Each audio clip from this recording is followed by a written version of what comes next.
आप सबसे बड़े राष्ट्रभक्त हो, दुनिया में ढूंढे राष्ट्रभक्त कौन के? मोदी जी, अमित शाह जी। भैया मान लिया आप राष्ट्रभक्त हो, लेकिन कुछ राष्ट्रभक्ति दिखाओ ना। बॉर्डर से जब गोली आती है तो ये नहीं देखती कि आर्मी का है या बीएसएफ का जवान है। आर्मी वाले को पेंशन है, बीएसएफ को नहीं है। सबसे पहले सरकार ये कर दे, हमारे 39,000 करोड़ बाद में दे देना, हम ले लेंगे। अच्छा, लेकिन पैरामिलिट्री को दे दे, क्योंकि राष्ट्रभक्ति का टेंडर आप दे रहे हो यार, ये फर्जी है, डिस्प्ले है। एक्चुअल स्थिति क्या है? लोग 24 घंटे मेहनत करने के बाद भी पेट नहीं भर सकते हैं। राजस्थान के 40,000 करोड़ रुपया कोर्ट में फंसा हुआ है प्रोविजन पर फिक्स पेंशन। सरकारी नौकरी में आने के बाद राजस्थान में 2006 के बाद एक हिडन कॉन्ट्रैक्ट सिस्टम है, उसको पैसा नहीं देते एम्प्लॉय को, 2 साल तक उसे बेकार कराते हैं। कोर्ट का फैसला है ये कि बेकार है ये, उस पर तो कोर्ट फैसला नहीं दे रही, कोर्ट पे तो टिप्पणी नहीं कर सकते, संतों पे भी नहीं कर सकते। लेकिन क्यों?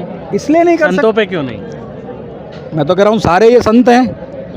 कौन? ये सारे संत हैं, अपराधी ये सारे संत हैं, ये चोला पहन के। आप संतों को अपराधी बोले, मैं तो मोदी प्रभावित नहीं होंगी?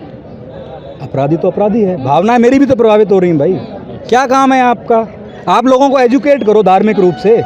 और जो हिंदुस्तान का विशाल धर्म है, पूरी दुनिया के धर्मों को अपने अंदर समाहित कर दिया, उस हिंदू धर्म को बर्बाद कर रहे हो आप। हिंदू धर्म के अंदर जितना डाइवर्सिटी इन यूनिटी थी, हिंदू धर्म में कितने मतांतर हैं, सबको समाहित करके चला। ये तो बांट रहे हैं धर्म के नाम पे। सर एक इकट्ठा कर रहे हैं, बांट कर रहे हैं, हिंदू राष्ट्र तो बना रहे हैं।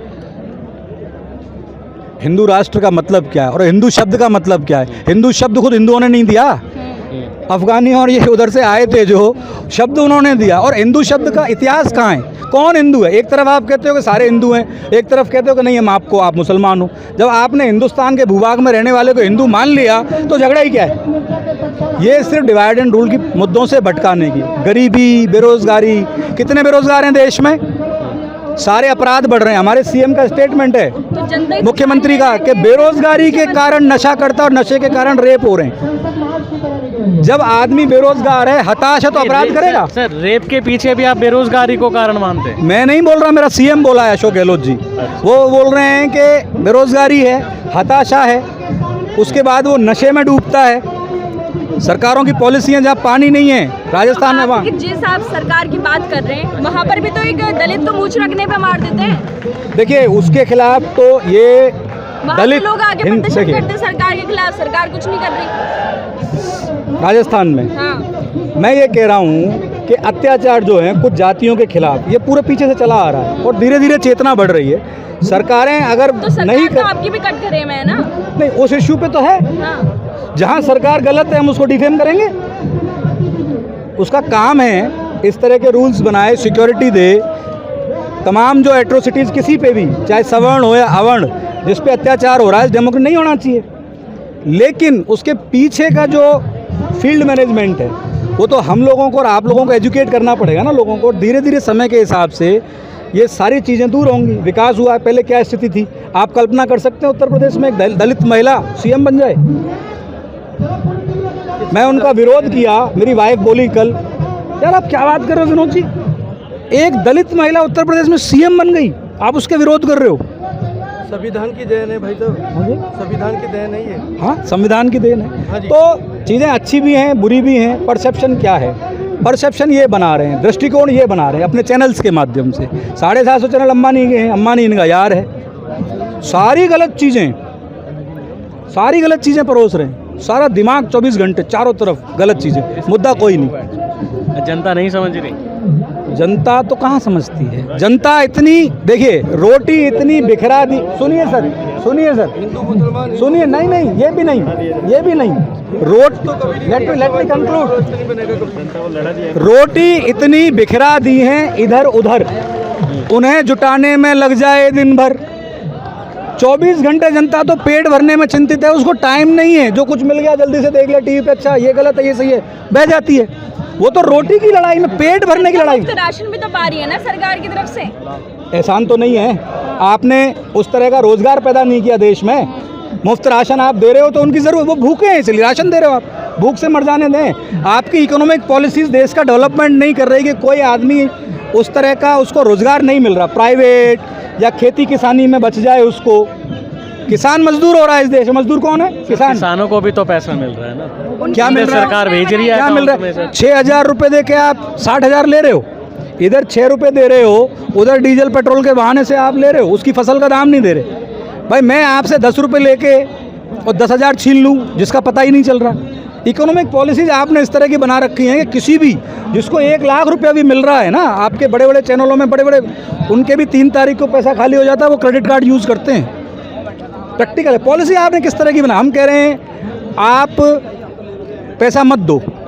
हम तो कह रहे हैं गवर्नमेंट एम्प्लॉय को सैलरी भी मत दो। अगर आपके पैसा नहीं, हमें रोटी दे दो, हमें अच्छे स्कूल दे दो, पढ़ाई के लिए दे दो। 2 बच्चे हैं, एक खूबसूरत बीवी है, 2 बूढ़े माँ बाप हैं। हमारा कोई दिल्ली पे राज करने का सपना थोड़ी है। हमें तो पेट भरने लायक जो संविधान कहता है, जो वेतन आयोग कहते हैं, वो दे दो। सर आखिरी सवाल, सरकार से क्या कहना चाहते हैं? केंद्र सरकार से हम ये कहना चाहते हैं कि देश का कर्मचारी जाग चुका है।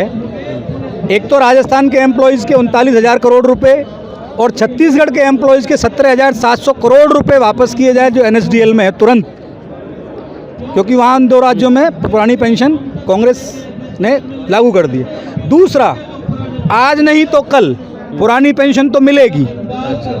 पूरा विश्वास है आपको बहाल होगी? विश्वास नहीं, वर्क। हम वोट बैंक के रूप में बदले हैं और सरकार को हमारी तैयारी भी है कि केंद्र सरकार को हम ये समझाएं, लेकिन कुछ भी करने से पहले, कुछ भी सरकार से मेरा मैसेज है सरकार से, कुछ भी करने से पहले एक काम कर दो। क्या? हमारे पैरामिलिट्री फोर्सेज, वो पैरामिलिट्री फोर्सेज जो संसद हमले में उन लोगों की ज़िंदगी बचाने के लिए जिनको 8-8 पेंशन मिल रही हैं, उन लोगों ने जान दे दी जिनको एक पेंशन नहीं है। बॉर्डर से जब गोली आती है तो ये नहीं देखती कि आर्मी का है या BSF का जवान है। आर्मी वाले को पेंशन है, BSF को नहीं है। सबसे पहले सरकार ये कर दे, हमारे 39,000 करोड़ बाद में दे देना, हम ले लेंगे। अच्छा, लेकिन पैरामिलिट्री को दे दे, क्योंकि राष्ट्रभक्ति का टेंडर आप दे रहे हो यार। आप सबसे बड़े राष्ट्रभक्त हो। दुनिया में ढूंढे राष्ट्रभक्त कौन के? मोदी जी, अमित शाह जी। भैया मान लिया आप राष्ट्रभक्त हो, लेकिन कुछ राष्ट्रभक्ति दिखाओ ना। ये मेरे रणवीर सिंह जी हैं, पैरामिलिट्री फोर्सेज। देश कहीं में तो बोल तो रहे कि भारतीयों को सम्मान बढ़ रहा है, भारतीयों को भी सम्मान बढ़वा रहे, तो उससे बड़ी देशभक्ति क्या है? क्या सम्मान बढ़ रहा है? गरीबी रेखा में नीचे जा रहा है पूरी दुनिया में। ये इनके दुनिया में नाम हो रहा है। डिस्प्ले है सम्मान। देश का क्या सम्मान? आज भी पानी नहीं है पीने के लिए। राजस्थान ले लो, आपका विदर्भ ले लो, पूरे देश में पीने सम्मान, ये फर्जी है, डिस्प्ले है। एक्चुअल स्थिति क्या है? लोग 24 घंटे मेहनत करने के बाद भी पेट नहीं भर सकते हैं। ये एक डिस्प्ले है, सम्मान कहाँ है? लोग तो कुतुब मीनार के सामने जाके हनुमान चालीसा पढ़ने में पसंद कर रहे हैं। वो क्या है, जो रोटी की बात नहीं करे, वो छोरा रोजगार नहीं मांगे, इसलिए उसको होमवर्क देते हैं कि अभी ज्ञानवापी को खोदो, अभी कुतुब मीनार को खोदो, फिर ताजमहल को खोदो, फिर उसको मुद्दों से भटकाने के लिए। उनके बच्चे कौन से कुतुब मीनार के बाहर हैं? इनके तो फॉरेन में पढ़ रहे हैं बच्चे। जो बड़े बड़े नेता हैं जिनके बच्चे हैं, ज़्यादातर तो बोल रहे हैं कि हमारे कुछ नहीं है, फिर भी क्या चाहते हैं? ना पढ़े उनके बच्चे, जिस पे गुंजाइश है सर वो भेज रहे हैं अपने बच्चे। पढ़ रहे हैं, पढ़ो, पढ़ाई से दिक्कत नहीं है, लेकिन यार गरीबों के बच्चों को आप पढ़ने की जगह दंगों में उतार रहे हो आप उनको। तो सर उनके माँ बाप भी तो जिम्मेदार हैं इस चीज़ के लिए, वो क्यों जाने देते हैं? धर्म का पाठ भी तो पढ़ा रहे हैं ना वो। ये हमें माँ बाप अगर रोक लेते तो मोदी जी को ही बर्बाद होने से रोक लेते। अगर माँ बाप की बात मानते तो मोदी जी पत्नी को छोड़ के काहे को भटकते? माँ बाप की बात मानता की सेवा के लिए अपना जीवन कर दिया। देश की सेवा के नाम पे पूरी दिल्ली बर्बाद कर दी, पूरा देश बर्बाद कर दिया। भाई साहब, किसानों से एक गरीब किसान बैठे रहे 1 साल तक, कितने लोग मरे? ये 78 लाख कर्मचारी बर्बाद हो रहा है, खून के आंसू रो रहा है। नौकरी करता है ये 24 घंटे, और करप्शन बढ़ा है NPS से। सरकारी कर्मचारी रात को 12 बजे कॉल आएगा तो उसको जाना पड़ेगा, वो प्राइवेट प्रैक्टिस नहीं कर सकता, वो अलग से पैसा नहीं कमा सकता। आत्मनिर्भर बन जाओ, रोजगार पाओ, आत्मनिर्भर भारत। आत्मनिर्भर बनने के लिए तो हमने नौकरी ली ना। नौकरी में दिया क्या? 10 साल तो आप कॉन्ट्रैक्ट पे सर्विस कराते हो, उसके बाद फिर 2 साल ठेके पे, मतलब परमानेंट करने के बाद 2 साल कॉन्ट्रैक्ट पे, फिर आधा पैसा, उसके बाद पेंशन नहीं, आपको मेडिकल फैसिलिटी नहीं। आत्मनिर्भर कहाँ है? आत्मनिर्भर बन जाएं। और तो सरकारी नौकरी चाहिए, हमें नहीं चाहिए, देश को लिए चाहिए। देखिए आप एक बात और देखो, गवर्नमेंट एम्प्लॉयज़ की एक बात समझो, दुनिया में 1000 की पॉपुलेशन पर जितना गवर्नमेंट एम्प्लॉय होना चाहिए उसका 1/30 हिस्सा है हिंदुस्तान में। ये गवर्नमेंट एम्प्लॉय आपको लगता है कि 50,000 सैलरी ले रहा है, लेकिन पड़ोस वाले को, रिक्शे वाले को 6,000 रुपये मिल रहा है, उससे तुलना कर रहे हैं। आप दुनिया से तुलना करो ना। क्रोएशिया के अंदर 135% पेंशन मिलती है, न्यूजीलैंड के अंदर रिटायरमेंट के बाद अंतिम वेतन का दुगना पेंशन मिलती है। हम तो चाहते हैं, और ये पेंशन जेब में रखते हैं, हम सैलरी जेब में रखते हैं, ये पूरा सैलरी हम जो खर्च करते हैं मार्केट में जाती है और जीडीपी ग्रो होती है देश का। अर्थशास्त्र का नियम क्या है? 10 रुपए के नोट को 10 बार चलाओ, जीडीपी ग्रो होगी, यही तो है। हम जेब में रखते हैं क्या? पूरा मार्केट में डाल रहे हैं पैसे को।